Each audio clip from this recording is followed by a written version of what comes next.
I just moved in, and the college girl across the hall reported me to the police, claiming I was stalking her out of twisted obsession and peeping on her while she showered. When the police showed up at my door, she was crying her eyes out, pointing her finger right at my nose and screaming, "Pervert! You've been using binoculars to spy on me every night! You even posted my photos online! I saw you! Those disgusting leering eyes of yours make me sick!" The neighbors around us started pointing and whispering. Some even shoved me, calling me the scum of society. This creep should be chemically castrated. He looks so normal on the outside, but he's actually a peeping Tom. Facing their accusations, I removed the sunglasses from my face, revealing two deeply sunken, empty eye sockets. "Officer, tell me, how exactly does a blind man peep on anyone?" My voice wasn't loud, but it pierced through the chaotic air in that room like an awl. The neighbors who had just been shoving and cursing at me froze mid-motion. The middle-aged woman who'd been leading the charge stood there with her hand still raised in mid-air, forgetting to lower it. Every pair of eyes in the room locked onto my face, or more precisely, onto the two hollow, eyeball-less cavities where my eyes should have been. These were the permanent marks left on me 3 years ago, in a fire. The lead officer was experienced. His name was William. He froze for a moment, then furrowed his brow, his tone thick with impatience. "Don't lie to us. Whether you're really blind or not, we'll find out at the hospital." The girl across the hall, Mia Lee, paused her crying for a beat, then burst into even shriller sobs. "He's lying. He's just trying to get away with it. There's no way he can't see. He stands by his window watching me every night. Those eyes, those eyes." She seemed to want to describe my eyes, but the sight of my empty sockets scared her speechless. She just pointed at me, trembling all over. "Disgusting! This is so disgusting!" Her outburst stirred up the neighbors again. "Right! He must be faking it! These days, criminals will do anything. He'd even claim to be blind just to escape punishment." A young man even stepped forward indignantly, trying to grab me by the collar. "You scum! I'm going to teach you a lesson today." The police officer blocked him. "What are you doing? Everyone stay back. The police will handle this." He turned to me, his eyes still full of suspicion and disgust. "You're coming with us."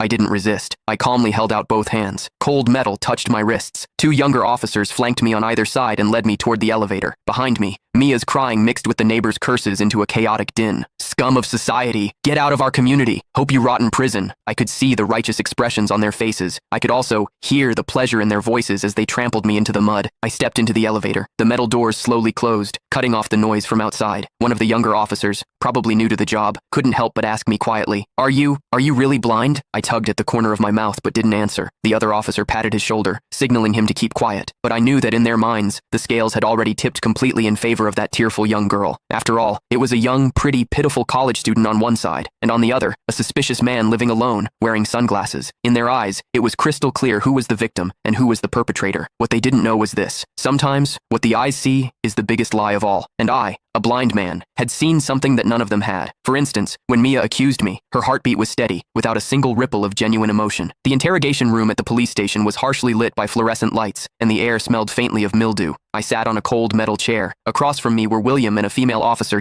Click the link in my bio to get the full story for free.